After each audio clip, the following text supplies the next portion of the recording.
የባሶና ወራና ወረዳ ፍርድ ቤት በወረዳው ከሚገኙ የመንግስት መስሪያ ቤቶች አንዱ ሲሆን የተጣለበትን የህግ የበላይነት የማስከበር ኃላፊነት ለመወጣት በሶስት ዋናና በስድስት ደጋፊ የስራ ሂደቶች ተዋቅሮ የህብረተሰቡን የመልካም አስተዳደር ችግሮች ለመቅረፍ በርካታ ተግባራትን እያከናወነ ይገኛል። በተለይ የተገልጋይን አመኔታ ሊያሳድጉ የሚችሉ ተግባራትን ስንመለከት ፍርድ ቤቱ ለበርካታ ዓመታት ለተገልጋዮች በማያመች ቦታ በአመት 36,000 ብር እየከፈለ አገልግሎት ይሰጥ የነበረውን ከየካቲት 20 2007 ዓ.ም ጀምሮ ባደረገው ጠንካራ የዲፕሎማሲ ስራ አሁን ያለበትን ቤት አግኝቷል። ይሁን እንጂ የቤቱ አቀማመጥ ለባለ ጉዳዮችና ለችሎት ስራ አመቺ ባለመሆኑ ፍርድ ቤቱ ካለው በጀት ላይ በማጣጣም ጊዜያዊ የማስተካከያ ስራ በመስራቱ አሁን የተሻለ አገልግሎት እየሰጠ ይገኛል። በኪራይ ቤት ነበር አንድ አዳራሽ በኮምፖርሳቶ ተከፋፍሎ ለችሎት ስራ እጅግ በጣም አስቸጋሪ ሆነ። መብራት ከሌለ መታየት የማይቻልበትና ስራዎች የሚቆሙበት እንዲሁም ተገልጋዩም በጥበቃ ስለያሉትም የወንጀልም የፍትሐብሔርም በኮሪደር ላይ መለየት እንኳን በማያስችልበት ሰራተኛውንና ባለጉዳዩም ተደበላልቆ የነበረበት ነው። ከቢሮ አሰራር አንጻር ለችሎት ፍጹም ምቹ ያልሆነ ነበር። ይሄኛው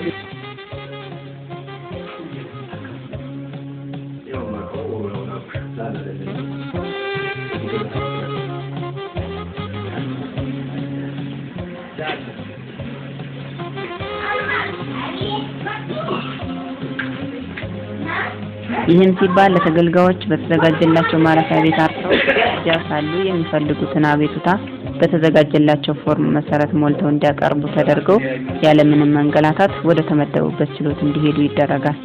የግቢው ውበት ተናዶ ወይም ተከፍቶ የሚመጣን ባለጉዳይ ሊያረጋጉ የሚችሉ የተለያዩ ቀለማት ባላቸው አበቦች የማስዋቡ ስራ የፍርድ ቤቱ ሰራተኞች ሌላ ስራ ያላቸው ማይመስል ሰዓትና ተራ ደርሷቸው ጉዳያቸው እስከሚያልቅ ድረስ አቅመ ደካሞች የሚያርፉበት አልጋ ተዘጋጅቶላቸዋል።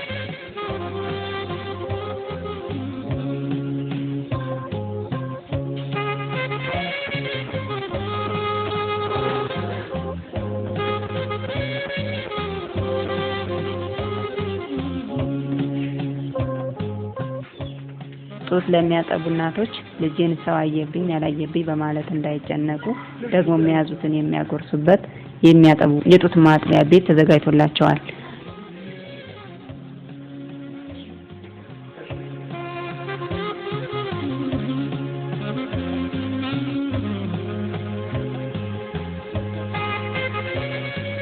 አያድርስና ጉዳት የደረሰባቸው ባለጉዳዮች ቢመጡ ወይም እዚያው ሳሉ ለሚያጋጥም ድንገተኛ ጉዳት የመጀመሪያ እርዳታ የሚያገኙበት ቅድመ ዝግጅትም እዚሁ ባሶ ፍርድ ቤት ያገኛሉ።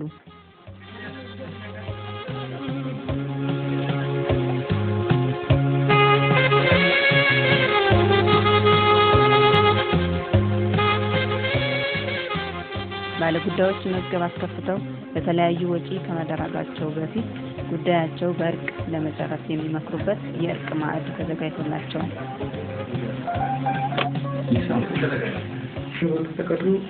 ግን አንድ ያስቀረው ነገር ቢኖር የመንግስት በጀት በየወሩ የሚከፈለውን ኪራይ በአመት ወደ 36,000 ብር አካባቢ ያስቀርቷል።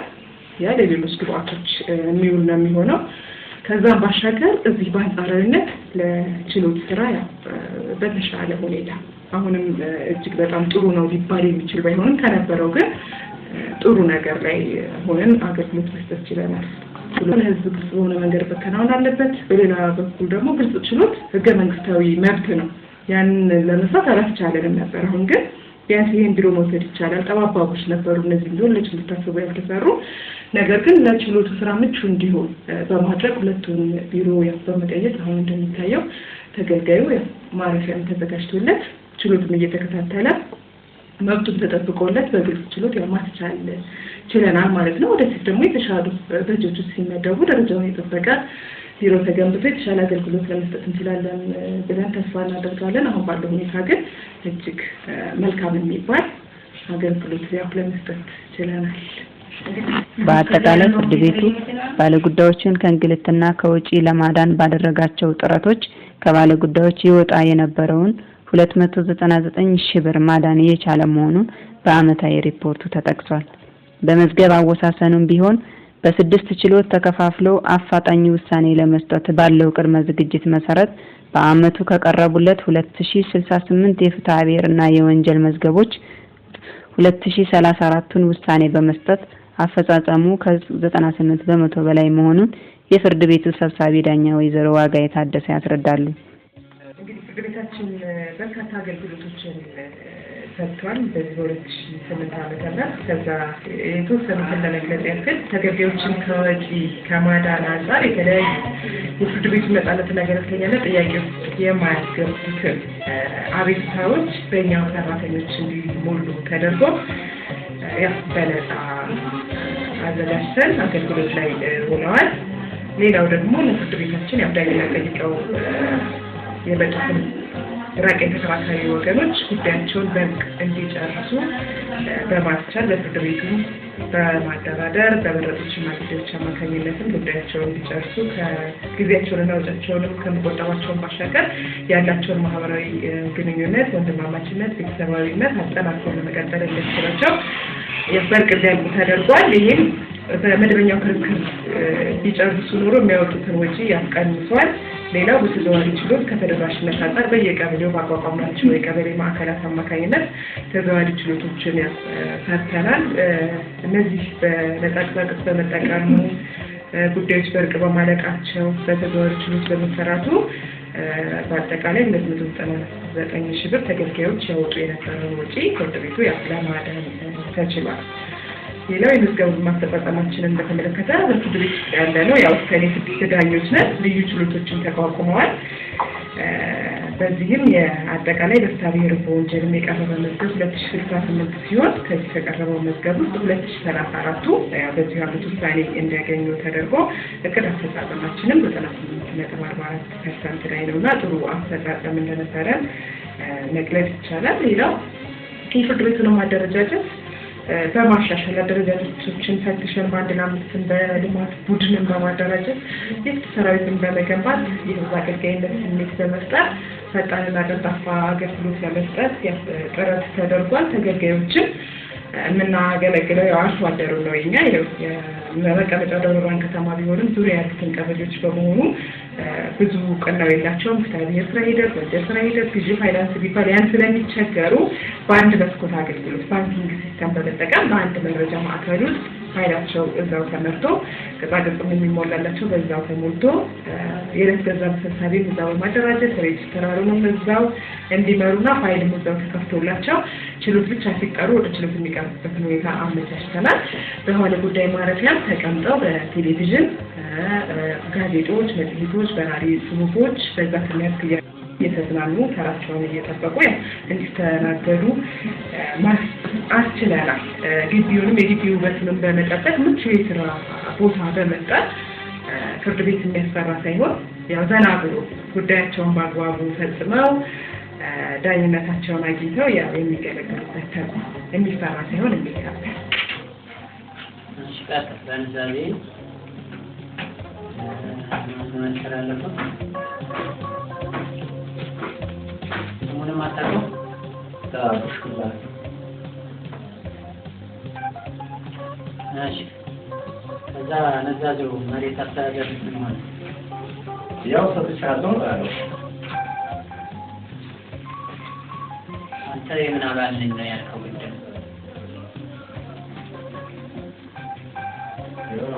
ያው ተገኘው ያው እነሱ ሰጣው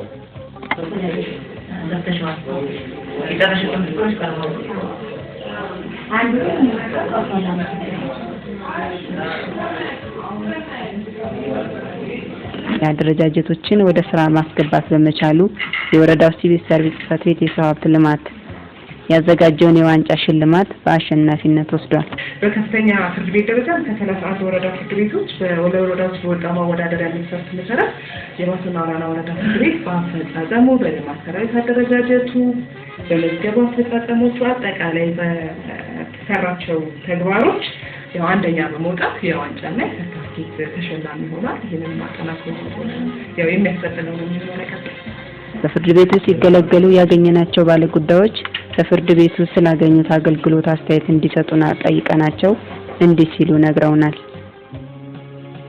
ምስክርነት ነው። በዚህ ፍርድ ቤት ላይ ያለው አስተያየት በጣም የላቀ ነው። ለምን ባለጉዳይም ሆነ ምስክርም መጥቶ የመንገላታት ባህሪ የለበትም። አስተናጋጅ በጥሩ ሁኔታ እያስተናገደ ያለው። ሁለተኛ ሰው በቢሮ መዛወር የለበትም። ቁጭ ብሎ ይጠራል። ሄዶ ያለውን ጉዳይ በትክክለኛ ተፈጽሞለት አለምንም መንገላታት ወደ ቤቱ እየገባ ነው ያለው። ለመውሰድ ነው። አገልግሎተኛ በደንብ እየተገለገለ ነው። ፍርድ ቤት ምንም ችግር የለም። በደንብ ነው የሚገለገለው። አስተናጋጆችም እንትኖችም ጥሩ ነው። ታውቃለህ የደረሰበት ምንም ነገር የለም። ብዙ ነሻል ተገዘ ቤቱ ጥሩ አገልግሎት እየሰጠ ነው። እኛንም ጥሩ እያስተናገደን ብዙ በጣም እየተስተናገደ ነው። ደስ ይላል።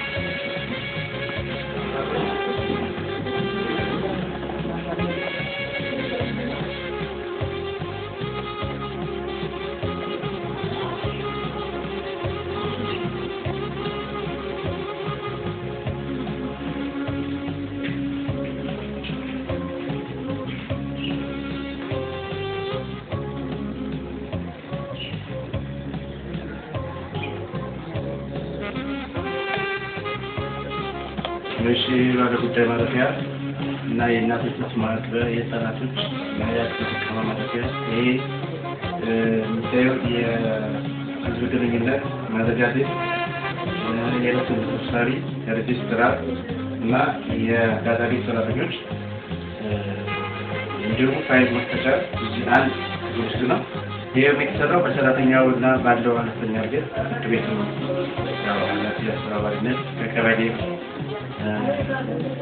የቀበሌ አስተዳደሮች ድጎማ በመስጠት በባለ ጉዳይ ተሳትፎ ሰፊ ጉልበት ተሰራ ነው። ይሄ እነዚህ ባንክ መስኮት የሚስተናገድ ነው።